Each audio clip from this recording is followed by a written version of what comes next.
Hope you guys all had a great Christmas. I just released a new video on Christmas Day, covering all the new releases from many of the different developers in the scene. So go ahead and check that video out if you haven't already. What I thought I would do in this video is go probably the biggest release that's come out, and that is of course etaHEN version 1.9b by Lightning Mods, along with a new version of Itemzflow to go along with that. Version 1.08. So I'm gonna go ahead and cover all of the main changes. Of course, there's lots of updates in this version. A lot of stability improvements as well that will also touch on. But let's go ahead and look at some of the main differences. Here from the previous version, okay. So the main change is support for 1.x and to that were not previously supported. And of course, we also have support on 3.x to for 0.51 as well. So now we've got support all the way from 1.00 firmware up to 451. Now people have been able to run this on 5.x firmware as well. It's not explicitly stated that it supports 1.x to 5.x. It's 1.x to 4.x. And that's because we don't have K stuff on 5.x which means you're losing most of the main features of etaHEN if you get it running on a 5.x system, because you can't access PS4 game backups, PS5 game backups, or PS5 Homebrew apps. All you'll really get access to would be the etaHEN custom toolbox menu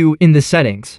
Now, of course, loading the exploit is going to be different. Depending on what firmware you're on 3.02 for 0.51, you just load it in the normal way. Although it does now have support for the UMTX which it did not previously have support for. So you can use the older IPv6 exploit, or you can use the new UMTX exploit. On 3.02 for 51, just go on the browser. Load up the exploit of your choice. Once you have the jailbreak running, you can select the payload for etaHEN, and then just give it a few seconds until the notifications disappear. You successfully have etaHEN loaded. Now, if you're on a 1.x or 2.x obviously loading firmware, it is a little because bit different. Runs through the bypasser exploit from Spectre. In which case, what you need to do is load up the web browser as normal. Load the jailbreak once you have the UMTX exploit select running. The payload. It will then automatically put the system into rest mode. You need to wait a few seconds for the flashing amber light to stop flashing, so that it is just a solid amber light, meaning the console has fully entered rest mode. Then you can turn the console back on, and then select the option on the exploit for the WebKit only sender, which will skip the exploit and take you straight to the payload selector, because you already have the exploit running. And then you can select the etaHEN payload a second time, and that will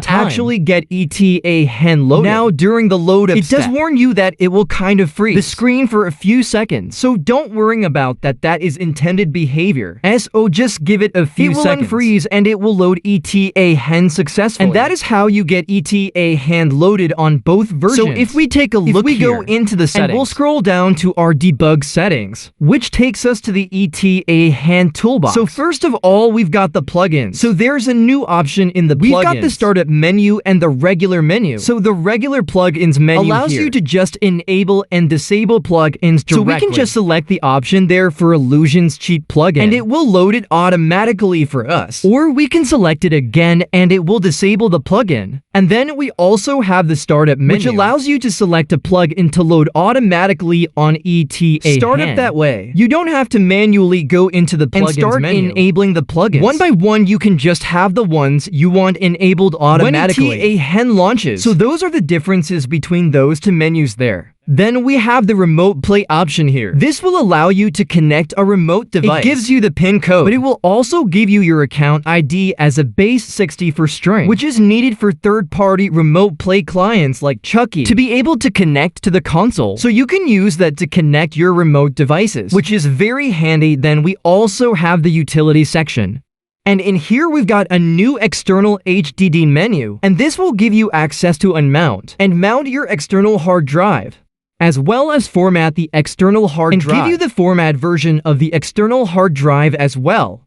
Then we have the extras menu in here. There's a couple of options from the regular debug settings that you might want to have access to, like the NP environment and add content manager. So that has also been included there in the etaHEN Then toolbox. We have the light mode option here. Kills all etaHEN services and plugins. It's a key stuff or hand-only mode. So this is for people who are experiencing instability issues with we're like the menus are crashing. or the etaHEN itself is crashing, or slowing down the system significantly, causing lag in your games and various other problems. Hopefully, that's less of an issue now with this new version. But if you are still running into those issues, you might want to enable this mode, which basically simplifies everything and just gives you kernel stuff, and the Homebrew enabler with nothing else enabled, to try and be as lightweight as possible, as I also recommend it's a good idea. In the services section too, and check and disable any services that you're not actively using, so that you're not putting as much strain on the system as well. This isn't as much of a problem for 1.x and 2.x because we have the hypervisor a bypass essentially. So we've got direct kernel patches, so it's not really much of a problem. But when it comes to 3.x to 4.51, you're relying on the lip hijacker, which can be slowed down by having to handle lots of different things at once. So disabling anything you don't use can help to avoid those instability issues and slowdowns. So I would also recommend disabling anything you're not actively using. We also have the test kit menu here, and this is only for test kits right now. This might eventually come over to retails in a future version, but this is for the overlay stuff. that you can enable on test kit consoles. Those are the obvious things that have been added in this new version. There have been a lot of subtle changes in the background to smooth out the operation of etaHEN. For example, the plugins no longer rely on the elf loader. Installing the Homebrew store is now handled asynchronously, so it doesn't kind of freeze the menu for the Homebrew store to install. So that's been improved. And then also the etaHEN daemon loads a lot faster. It used to be 5 to 6 seconds and now loads within 1 second. Which makes everything a lot smoother. You'll notice when running Homebrew they seem to open a lot faster. They run a lot faster. Just the general smoothness and speed of everything in etaHEN feels a lot more responsive now than it did before. Those are the main changes in etaHEN across the board. Although there are a few specific things for 2.x firmware. But let's go ahead and check out the new version of Itemzflow. So first of all, if you don't have Itemzflow installed already, you can get it from the Homebrew store. If you don't have the Homebrew store installed, we can just select from the etaHEN toolbox, provided your PS5 is connected to the internet. And it will automatically download the Homebrew store for you. And then once that's installed, we'll select the Homebrew store. And you can see how much faster it opens. You know the etaHEN. Granted, a jailbreak pops up immediately, and we're already up and running with the Homebrew store.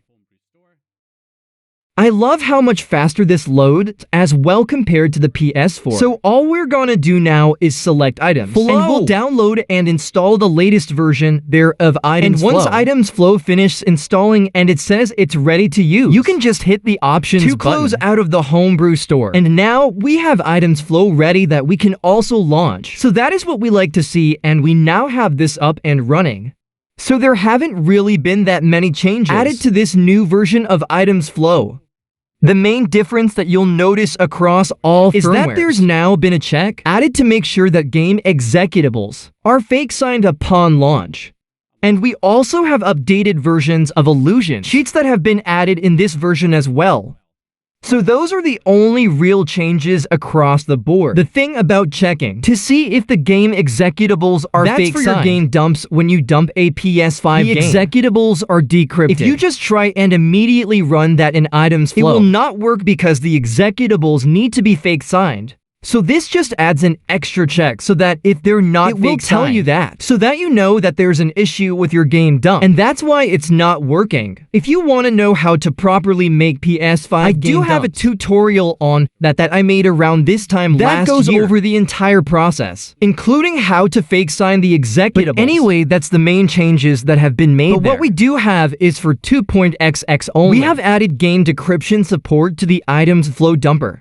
That allows you to dump games like Demon's Souls and Devil May Cry 5. Other games where the previous decryptor would not work. The downside though is that this is only for 2.xx so you're firmwares. Only gonna be able to decrypt games like Devil May Cry 5 if you're on 2.x firmware, because this change has not been implemented into 3.x up to 4.51. for whatever reason. I guess it might require the bypasser exploit in order for it to work. The good news though, if you're on higher like 3.0 to 4.51, is that people onto .x firmwares have already dumped and decrypted these games. And once they're decrypted, there's nothing stopping you from running those decrypted versions on your 3.x and 4.51 systems. So even though you can't dump your own copies, anybody else's copies that have already been dumped, you will be able to run those on your 3.x to 4.51 consoles. So it's only if you want to decrypt those games yourself that you're not gonna be able to do it. If you're not on a .x firmware right now, SO for example, I was able to dump my European copy of Demon Souls on my 230 system,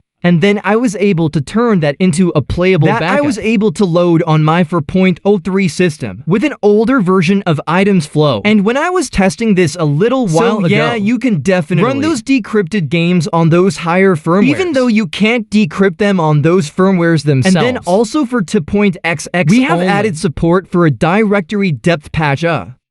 This is another kind of strange issue where the console only looks a certain number of directories. For files, I think it's like 7 or 8 directories and that's deep. Fine if everything's in like a container or a package file or something like that, but if it's not, if it's in its decrypted format, and obviously when we run games, PS5 game dumps, we're running them in their decrypted and because form. Of that, we have this directory depth issue, where some files for the game might be more than 7 or 8 directories deep. Since we have a hypervisor bypass onto .x firmware, we've got this directory depth which I assume just patches it so that it can look in deeper directories than 7 or 8 directories so that deep. You will not have those issues on a .x firmware console. But there is one other thing to mention besides that's also this. Only for, I believe, .xx firmwares to .xx decryption through FTP. So you basically have a self-decryptor built into FTP the same way it works on the PS4 with etaHEN.